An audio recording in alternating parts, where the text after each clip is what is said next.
This is breaking news. Mayor de Blasio is giving an update on the coronavirus pandemic in New York City. Let's go to it now.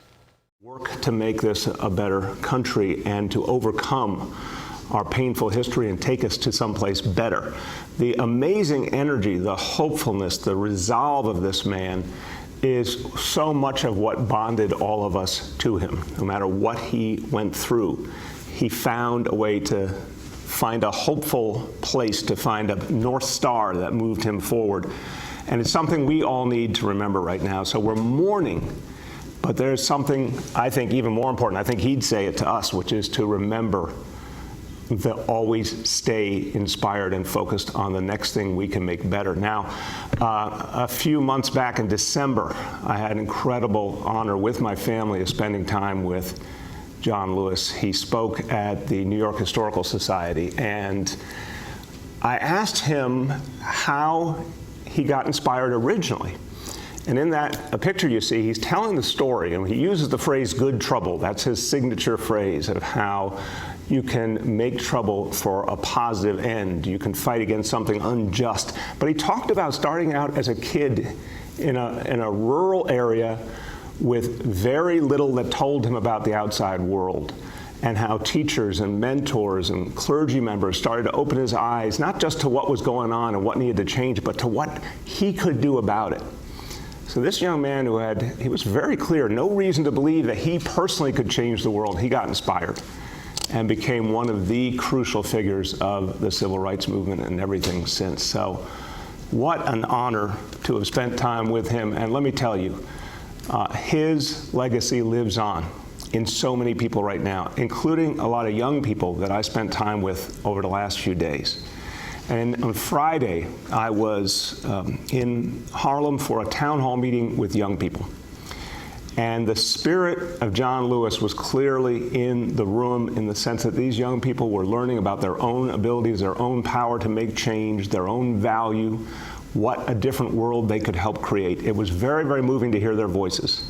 And there were voices of pain, and they talked about some very difficult experiences they had had, including with police. But they also talked about how they knew that community and police had to come together. They knew how we had to create a different relationship, a more human and humane relationship. It was inspiring to hear these voices and to realize that they're our future, and our future can be in very good hands if we support them. So those young people in Harlem on Friday inspired me. On Friday evening, I was in Bed-Stuy with an Occupy the Corners effort. Community members taking back their neighborhood, not allowing the gun violence to take over, but reclaiming their own streets. Elected officials, clergy, Cure Violence folks, all together. And again on Saturday with the Ceasefire Peace March in Bed-Stuy. I was out there and I saw the incredible energy and commitment. Community members making very, very clear their community, their streets, they would stop the violence. They needed the partnership of the NYPD for sure. But they also knew the community had to come forward, and the community has come forward, not just in Bed-Stuy, not just in Harlem, but all over the city, and you're going to see a lot more of that in the coming weeks. Now, this is all part of our violence prevention plan that Commissioner Shea and I outlined on Friday, and it will work with the combination of pinpointed police efforts and key police deployments where needed most, but also a closer working partnership with communities. That's the key. Okay. So I said up top, we should talk obviously about the momentous nature of this day. And I gotta tell you, I think a lot of us would have said that it would have been a really, really a big challenge, maybe an unlikely possibility, that New York City, in its comeback from the coronavirus, having been the epicenter of the crisis in the very beginning, that we would get to phase 1, phase 2, phase 3, and now phase 4 exactly on schedule, and we have. And again, credit to all of you. The heroic efforts of New Yorkers fighting back this disease have made this possible.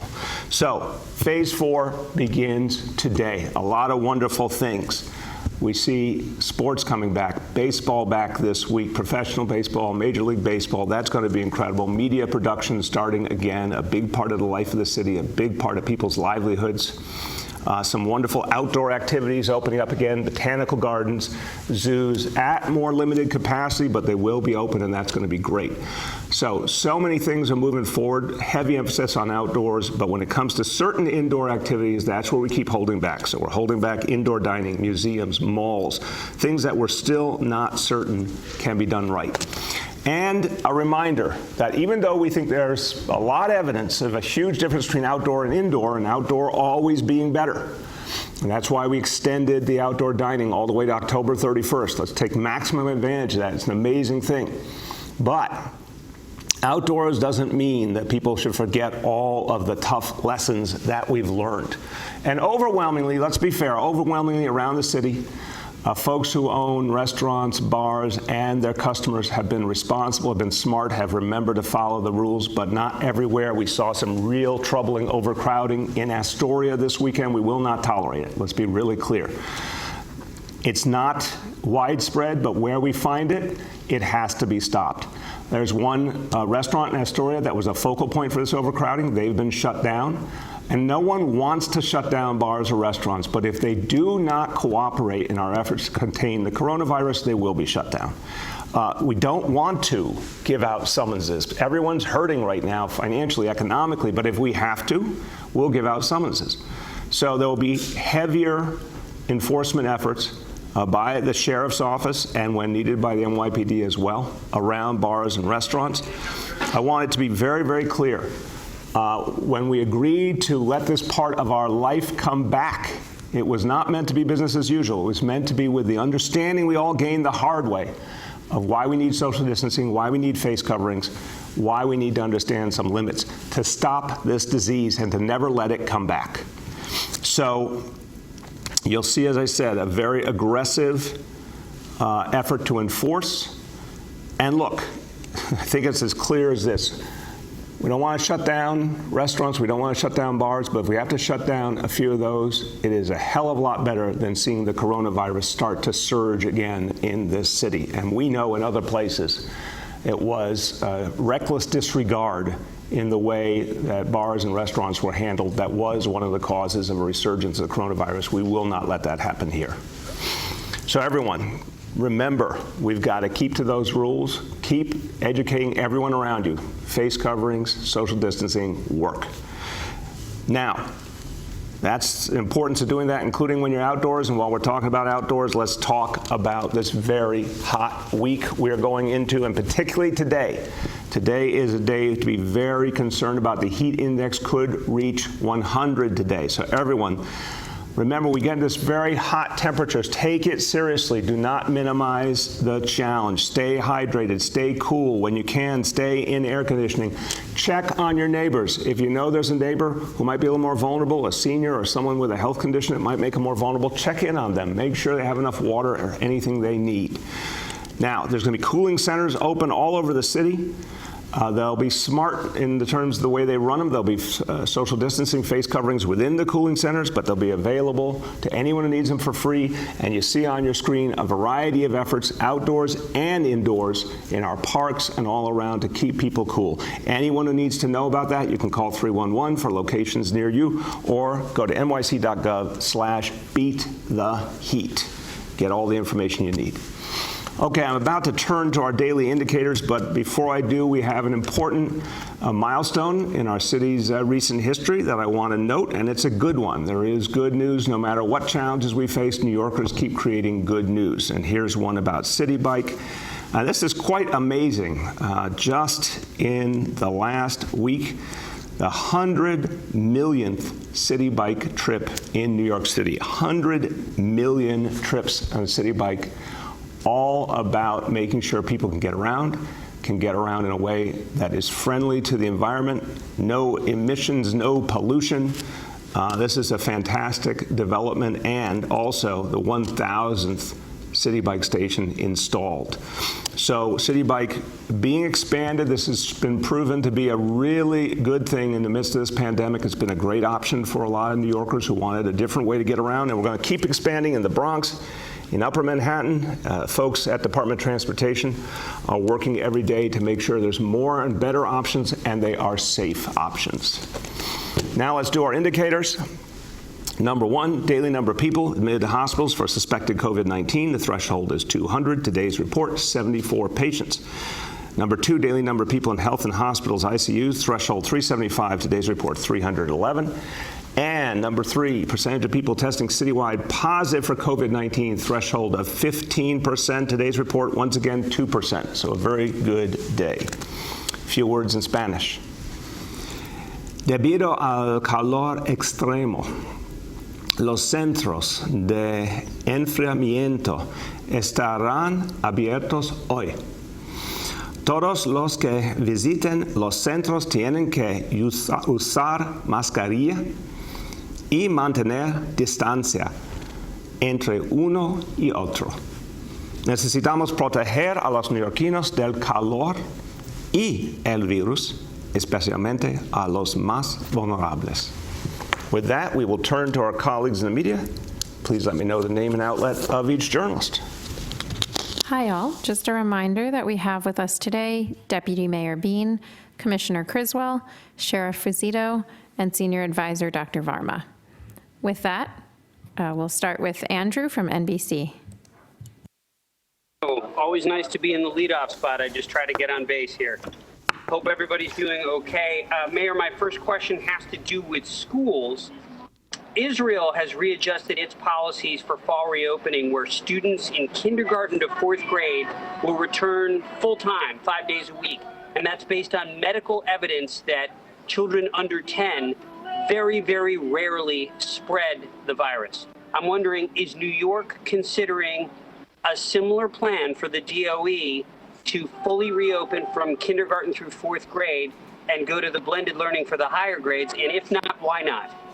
Andrew, great question. You excel in the leadoff spot. Since it's baseball week, we can keep these analogies going all day. So I would say we will look at any and all options, but one, we're very careful and cautious here. We're the place that was the epicenter. Thank God we've made a lot of progress. We're not going to let it slip away.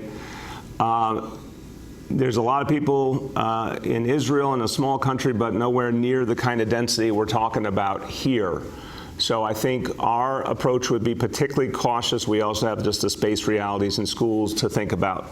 So although I've seen those reports, and I know our health leadership have seen those reports, I would say that's not on the front burner right now. We're going to see how things go and see how we evolve over time. But right now, the blended learning approach that we've described is Plan A. My second question has to do with mask usage.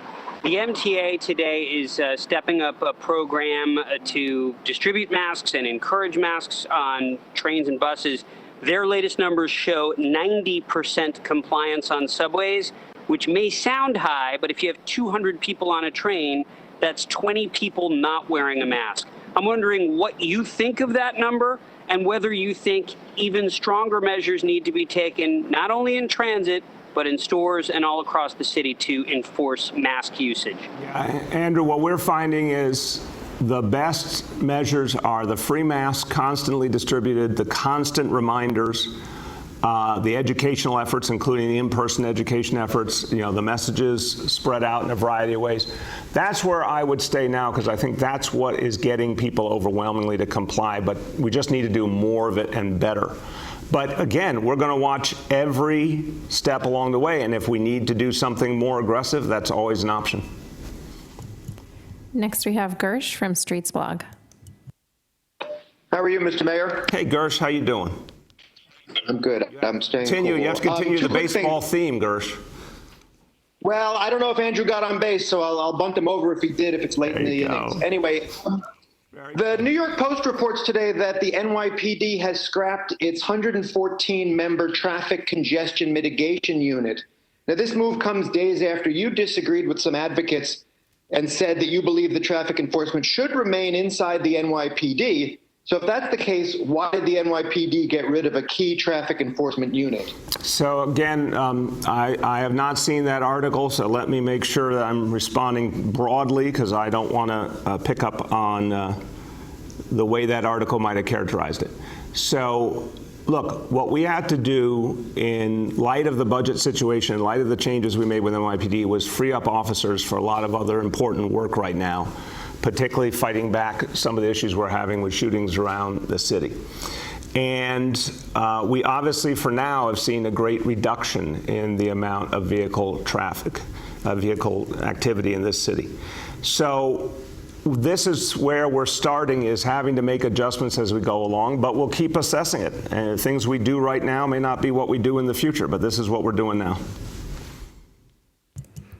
I would ask a follow-up to that would be that this move comes after the NYPD and the DOT scrapped their placard enforcement teams. That was due to budget cuts.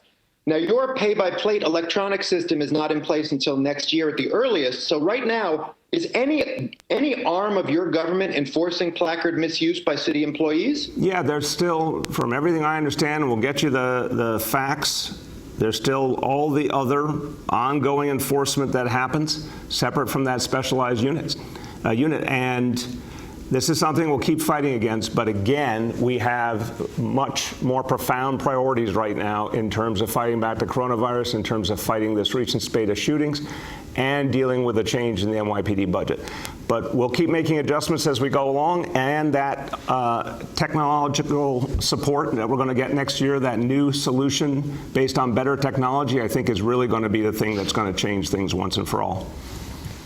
Next, we have Katie from the Wall Street Journal. Hey, good morning. I think this is the three-hole position. Usually is that the best hitter? Very good, Katie. Katie, you stepped up the game there. Very nice. Very good. Let's go Mets. I have two questions. The first is, I guess, thinking of schools, particularly in districts that are incredibly overcrowded already.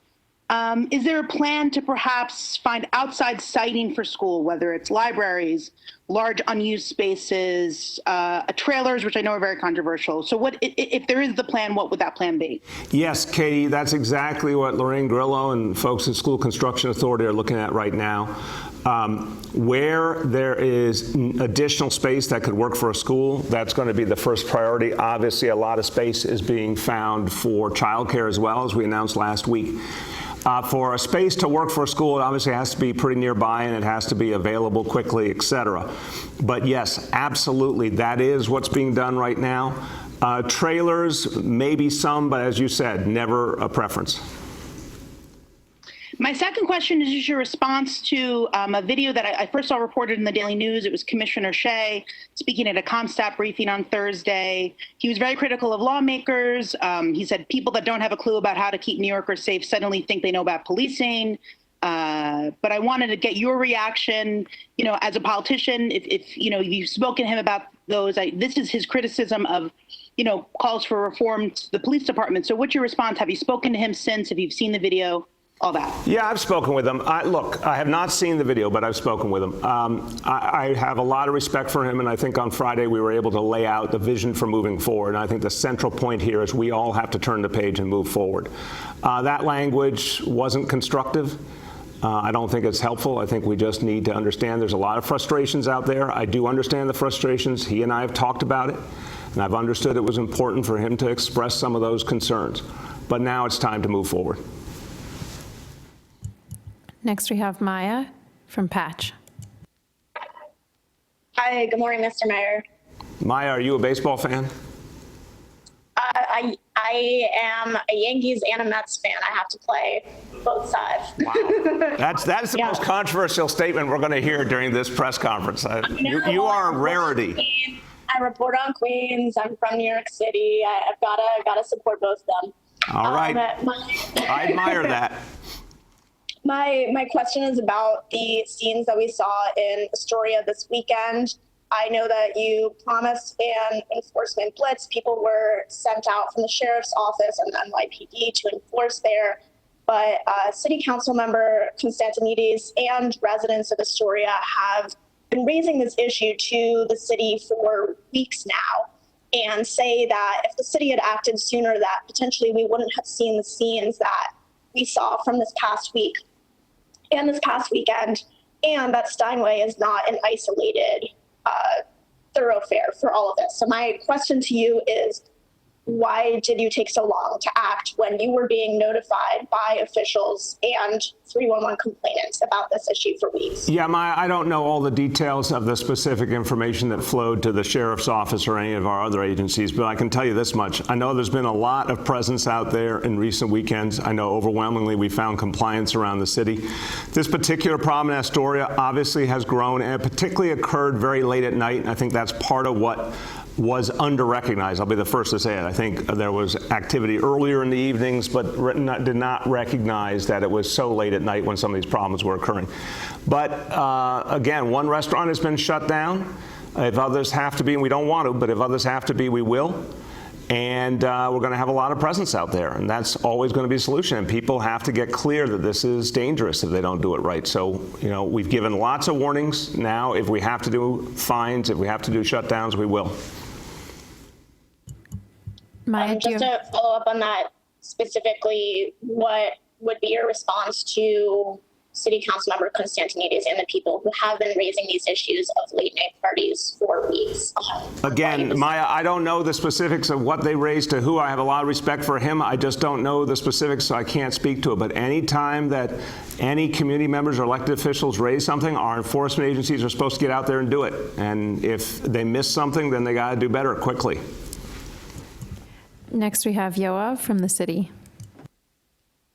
Hi, everyone. Mr. Mayor, I wanted to go back to that video that I asked you about last week of a police officer in the course of removing a homeless man from the subways, punching him in the face twice.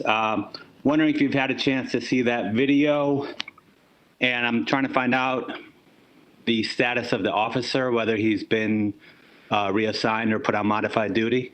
Yeah, I need to get that answer for you. I know NYPD has investigated that situation, but we have to get an update from you about whether there's any particular action that's been determined yet. I am behind on videos, so I will see that one today for sure. But no question, each and every one is being evaluated, and there will be, whenever necessary, follow-up action taken. And I also wanted to go back to the death of George Zapantis in Queens. He's the man who was tasered by the police. That investigation, apparently by the Force Investigation Division, last I heard, is ongoing, and it's been close to a month. The reason they are providing for why they haven't met that new 2-week deadline is because the Attorney General's office is also investigating. But her office has said that the Force Investigation Division is free to do its thing simultaneously, so that there should be no impediment there to meeting the 2-week deadline. So I guess I just want to hear, why, right off the bat, right after you announce this 2-week deadline, we already have a case that doesn't appear to be meeting that timeline. Yeah, no, I disagree with you respectfully, Yoav. The investigation was completed in the timeline. Again, no disrespect to you, I want to make sure NYPD and Attorney General's office are communicating, and if there's agreement that the NYPD can publish the results of investigation, then of course they'll go ahead and do it. But I think there's been sensitivity about that because of the desire to yield to the Attorney General's role. But my full understanding from the Commissioner is that investigation is long since completed and was done within the timeline. So let's just resolve this today. On if they can announce findings, they will, and if they need to hold back because of the Attorney General, then they'll keep holding back. Next, we have Sydney from the Staten Island Advance. Hey, Mr. Mayor, I'm wondering if there's a target date for a decision on when indoor activities, specifically malls, can reopen. Wondering what the specific criteria you're looking at to determine when malls can reopen, and whether you think a decision on the reopening of malls will be made at the same time as indoor dining and museums all at once or separately. Maybe Dr. Varma could comment on the criteria aspect of the question, and I have a second question. Yeah, Sydney, I'm going to accept that, but I just want to caution that was many questions in one question. So please, let's be tighter about that. Look, I think the answer is simply this. Indoor activities, by and large, we do not have a set timeline because there's so much concern about certain types of indoor activities. And right now, we're all about keeping New York City safe and being smart and being cautious about it. So from everything I've ever heard from the state and certainly our own deliberations, we do not have a deadline, quote unquote, by which we're looking to make a decision on indoor dining or malls. We certainly will continue to look at what would make them more safe when the moment came, but no specific timeline we're working from. We want to keep watching the overall situation in the country, the overall situation in the city, and how all these other things interact, including most obviously when people start to come back more in September to school and work. Dr. Varma, you want to add? I concur entirely with what the mayor said, and I would just emphasize that we understand completely this presents an incredible challenge for the businesses throughout the city, but we've seen what has happened in many other places around the world, particularly places that have done an exceptional job at controlling this epidemic, have had to repeatedly open and close indoor bars, restaurants, other shopping facilities because of resurgences.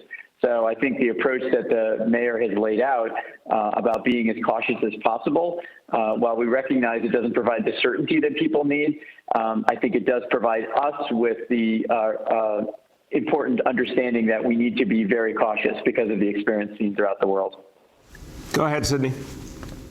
And I'm wondering how parents will be able to enroll their kids in the free childcare in the fall you announced last week. Will it be through a lottery system? And will there be a certain number of slots per borough? Yeah, there's definitely going to be a spread all over the 5 boroughs. We're working out the specific criteria for people to sign up. We'll have a lot more to say on that shortly. And again, Sydney, we start with 100,000 seats for our young people. We want to expand that. So that's an initial allotment, but we hope to do more as we go along. But details coming soon. Last 2 for today. Next we have Nolan from the Post. Good morning, Mr. Mayor. Hey, Nolan, how you doing? I'm all right. How are you? Never a dull moment, Nolan. If I could just follow up with all the questions about the enforcement action in Astoria, why has it taken City Hall so long to lower the boom on businesses that have been repeatedly in violation of social distancing procedures? Nolan, look, again, I think I've said it a bunch of times, I'll say it one more. Our goal is not to shut down businesses that are struggling to survive in the middle of a pandemic, and our goal is not to put people out of work who need a job, but we must obviously focus on health and safety. So we've tried to use education and we've tried to use warnings, and overwhelmingly that has worked. Been a few places where it hasn't. Enough warnings, enough education has happened. Now it's time to take more aggressive action. But it wasn't our preference given everything it would mean to the people involved. Go ahead. Yeah, and the follow-up on the shootings over the weekend, they were up significantly again compared to the same point in time last year. You and Commissioner Shea have repeatedly partially penned the shooting surge on the lack of grand juries and jury trials in the city. As we asked on Friday, the NYPD's own stats show that just 1 of the 20 cases they're currently pursuing has a prior open case. Your own office referred questions about your claims to the Office of Court Administration, which called them bunk. So why do you continue to pin the shooting surge on the court closure when there's little evidence to back it up? Nolan, I think you're missing the import of what I said on Friday and what the commissioner said, with all due respect. First of all, I do think we saw some progress this weekend. We got a lot more we got to do, but at least we're beginning to see progress from the combination of putting officers out in the places where they'll have biggest impact in a pinpointed way, and the growing presence of community members working with NYPD to stop the violence. But what I said very clearly is, and the commissioner as well, you don't have DAs prosecuting because they don't have a place to prosecute to, because the court system is not functioning. We've got a lot of interrelated problems. It's not one. I've said perfect storm more times than I could count. But an important piece of this equation is the criminal justice system is not functioning the way it normally does. That is just a factual statement. If anyone wants to contest that, come on down. We do not see the kind of prosecutions we normally see. We do not see the kind of court activity we normally see. That is interrelated to some of the problems we're having. You don't have this kind of uptick out of nowhere without these bigger factors playing a role, including all of the impact of the coronavirus as well. But we're going to fight our way through it. Again, we see the beginning of progress, and we're going to overcome it. Last one for today. Next we have Seth from City Journal. Hi, Mr. Mayor. How are you? Good, Seth. How you doing? I'm fine. I'm here batting ninth, usually the second leadoff. I'm glad you brought it together. But, Seth, just because you're batting ninth doesn't mean you can't have a great question. No. I hope you've got the infield shift in. The other day, there was a march heading up Fifth Avenue from Washington Square Park, like a defund the police march. And it wasn't that many people, but, nevertheless, they were allowed to block traffic. And, the police said, well, they've been told not to bother any protesters. Now, we're going on like 7-8 weeks of this. And I know you've said, well, this is an emergency. And this is just of such total import that, the protests have to be allowed to continue. But it's not really a mass movement. It's like a few people being allowed to block the streets. So at what point does this just become you picking winners? Yeah, Seth, respectfully, I don't make the decisions about how each protest is handled. The NYPD does that. NYPD, long before I came along, had a very developed approach to determining when a protest was of the size or the type that they should be given the street to march on or stay on the sidewalk or whatever it is. These are long-standing approaches. So the local commander makes the decision in each case. I didn't even know about that one you're referring to. I think that's a classic example of the local commander on the scene decides what they think is safe and what they think makes sense overall. Go ahead. Okay, and then to follow up, for years now you've said that if there's any encampment in the city, you will shut it down. Any homeless encampment of any sort with tents, and that this represents a departure from past practice. But, I guess this relates to my other question. There is an encampment next to City Hall Park, but you're permitting it to stay up, even though, the bulk of the protests wound down weeks ago. Isn't this a contradiction? It's a great question, Seth, and no, it's a different reality. So let's go over the history. I think it's something New Yorkers don't know, so I'm glad you raised it. For the 20 years before I got to this office, encampments were tolerated in this city. Unfortunately, there were places where people, for weeks, months on end, would turn them into permanent dwelling places all over the city, and they weren't safe and it didn't make sense. So we stopped that practice all over the city, and we will continue to. Here we have a complex situation because it is interconnected to the right to protest. We're balancing the facts, the factors, I should say. We're balancing the right to protest with the safety considerations. That's looked at every single day, and the NYPD will ultimately decide what it thinks makes sense in that location in terms of balancing, again, people's rights and safety. And we'll evaluate that and make a decision based on the facts on the ground. So everyone, as we conclude, I want to go back to, we had a bunch of different topics today, but I want to go back to the heat because I don't want anyone to underestimate it. So again today, could be up as high as 100 degrees. Please, everyone, take this seriously. Look out for your family, look out for your neighbors. Remember, if you need information, call 311 or go to nyc.gov/beattheheat. But we want to make sure that everyone is safe today. The cooling centers are there, the spray apparatuses in the parks, all sorts of great things. This is a day to be safe, and it's also a day to appreciate that everyone together got us to phase 4. Sure didn't look like that would be the case a few months ago, but everyone has done this. It's a day to appreciate your fellow New Yorker and all the hard work and keep going so we can beat back this disease once and for all. Thank you, everyone.